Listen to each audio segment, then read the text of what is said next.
कि लखनऊ से ही सामने आ रही है। यहाँ पर शिक्षा मित्र भी आंदोलन की राह पर हैं और समान कार्य के लिए समान वेतन की मांग कर रही हैं। शिक्षा मित्रों ने लखनऊ में डेरा डालने का ऐलान कर दिया है और एक बार फिर से शिक्षा मित्रों ने अनिश्चितकालीन आंदोलन की घोषणा कर दी है। यूपी प्राथमिक शिक्षा मित्र संघ की बैठक में ये फैसला लिया गया है। 25 जुलाई को जिला मुख्यालयों से सीएम को वो अपना ज्ञापन भेजेंगे। मांग पूरी न होने पर 5 सितंबर से अनिश्चितकालीन आंदोलन करेंगे तमाम शिक्षा मित्र।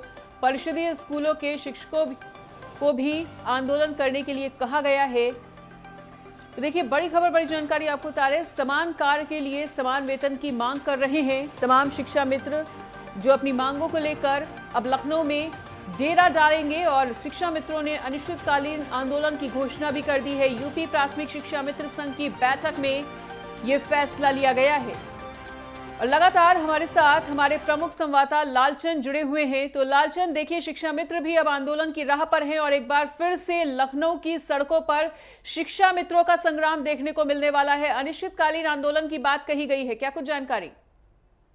बिल्कुल मनीषा, जिस तरीके से परिषदीय विद्यालय के तमाम शिक्षक हैं, बड़ी संख्या में लगभग 6 लाख ऐसे शिक्षक हैं जो लगातार जो है ऑनलाइन हाजिरी का विरोध करते हुए दिखाई दे रहे हैं, जिसको लेकर मुख्यमंत्री योगी आदित्यनाथ ने संज्ञान लिया है और अधिकारियों को फील्ड पर उतारा है कि उनको समझाने की कोशिश करें कि ऑनलाइन अटेंडेंस होगी तो उनकी कहीं ना कहीं जो उपस्थिति है वो दर्ज होगी। लेकिन इसका विरोध जो है शिक्षक लगातार करते हुए दिखाई दे रहे हैं, क्योंकि अक्सर देखने को मिलता था, शिकायतें आती थी, वीडियो आता था कि शिक्षक स्कूल में नहीं है, बच्चे खेल रहे हैं और वो अपना काम निपटा रहे हैं, या कई चीजें ऐसी होती हुई दिखाई देती है। महीने महीने भर जो है शिक्षक गायब रहते थे, एक शिक्षक जो है पूरे स्कूल को चलाता था। इस तरीके की तमाम शिकायतें मिली थी, जिसके बाद उत्तर प्रदेश सरकार ने एक बड़ा फैसला लिया कि नया सत्र जब शुरू होगा उसके बाद तमाम जो शिक्षक है परिषदीय विद्यालय को, उनको ऑनलाइन अटेंडेंस देनी होगी। लेकिन इसका विरोध कहीं ना कहीं शिक्षक लगातार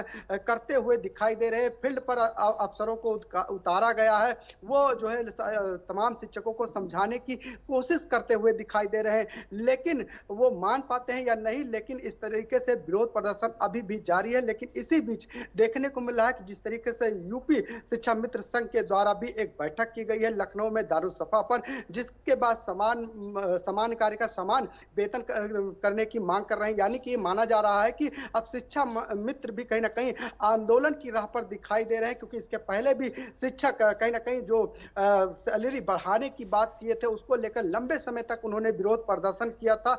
एक बार फिर कहीं ना कहीं एक तरफ जहां परिषदीय विद्यालय के शिक्षक कहीं ना कहीं विरोध प्रदर्शन करते हुए दिखाई दे रहे हैं ऑनलाइन हाजिरी को लेकर, ऐसे में अब शिक्षा मित्र जो शिक्षक हैं वो कहीं ना कहीं समान कार्य का समान वेतन मांगने को लेकर विरोध प्रदर्शन करते हुए दिखाई देंगे और मुख्यालय पर प्रदर्शन करेंगे, ये भी बताया जा रहा है। इसके बाद जो है मुख्यमंत्री को ज्ञापन सौंपते हुए भी दिखाई देंगे। तो कहीं ना कहीं बच्चों का जिस तरीके से स्कूल खुला है, पढ़ाई शुरू हुई है, ऐसे में इस तरीके का विरोध प्रदर्शन कहीं ना कहीं शिक्षक बच्चों के भविष्य पर क्या असर पड़ेगा, ये देखने वाली बात होगी। लेकिन हाँ, ये जरूर कहा जा सकता है कि जिस तरीके से सरकार उत्तर प्रदेश की शिक्षा व्यवस्था को सुधारने की कोशिश कर रही है, बच्चों को अच्छी शिक्षा मिल सके, इसको लेकर कहीं ना कहीं इन शिक्षकों का जो विरोध प्रदर्शन है कहीं कहीं सरकार पर भारी पड़ता हुआ दिखाई दे रहा है। लेकिन लालचंद, क्या शिक्षकों से ये जानने का प्रयास नहीं किया गया है कि आखिरकार वो ऑनलाइन अटेंडेंस का विरोध कर क्यों रहे हैं? क्योंकि जाते तो है ही ना स्कूल, अगर वो जा ही रहे हैं तो ऑनलाइन अटेंडेंस दर्ज कराने में उन्हें दिक्कत क्यों आ रही है?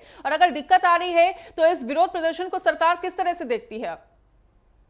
बिल्कुल मनीषा, कहीं ना कहीं आपने बहुत अच्छा सवाल किया है कि जिस तरीके से शिक्षक अगर स्कूल जाते हैं तो उनको ऑनलाइन अटेंडेंस देने की कोई दिक्कत नहीं होनी चाहिए, लेकिन उसके बावजूद कहीं ना कहीं शिक्षक ऑनलाइन अटेंडेंस पर विरोध करते हुए दिखाई दे रहे हैं, क्योंकि उनको जो है स्कूल में पहुंचकर जो है अटेंडेंस देनी होगी, एक फोटो अपलोड करना होगा और इसके साथ ही ऑनलाइन जब वो पहुंचेंगे तो जो वहां पर टेबलेट दिया गया उससे कहीं ना कहीं उनकी उपस्थिति दर्ज होगी। लेकिन मुख्यमंत्री योगी आदित्यनाथ यहां पर सख्त दिखाई दे रहे हैं, क्योंकि उन्होंने कहीं ना कहीं शिक्षा व्यवस्था दुरुस्त करने के लिहाज से ही यह फैसला लिया है। और जिस तरीके से मैंने पहले ही बताया कि कहीं ना कहीं बच्चों के भविष्य उत्तर प्रदेश में सुधरे, बच्चे पढ़ लिख कर कुछ बन सके, उनकी पढ़ाई बेहतर हो सके, शिक्षा व्यवस्था बहुत ज्यादा सुदृढ़ हो सके उत्तर प्रदेश में, चाहे परिषदीय विद्यालय हो, चाहे प्राथमिक विद्यालय हो और चाहे हाई सेकेंडरी स्कूल हो, उसकी व्यवस्था सुनिश्चित हो सके, इसको लेकर कहीं ना काम करते हुए दिखाई दे रहे। लेकिन जिस तरीके से तमाम शिकायतें मिलती थी, स्कूल में शिक्षक नहीं है, एक शिक्षक स्कूल को चला रहे हैं या छुट्टी पे हैं कई दिनों तक या अपना काम निपटा रहे हैं, कुछ लोग स्कूल में आते थे वो पढ़ाते नहीं थे। तमाम शिकायतें मुख्यमंत्री जी को मिली थी और बिल्कुल। यही वजह है कि नए सत्र में जिस तरीके से ऑनलाइन अटेंडेंस की प्रक्रिया शुरू की गई, उसके बाद शिक्षक जो है विरोध प्रदर्शन करते हुए दिखाई दे रहे हैं, लेकिन मुख्यमंत्री जी सख्त दिखाई दे रहे हैं। उन्होंने बिल्कुल। अधिकारियों को फील्ड पर उतारा है कि जाकर उनको समझाएं कि विरोध प्रदर्शन करेंगे तो आगे उनको जो है इंजाम अलग भुगतना होगा। जी ठीक है लालचंद, तो इस तमाम जानकारी को साझा करने के लिए और हमारे साथ जुड़ने के लिए आपका बहुत बहुत शुक्रिया।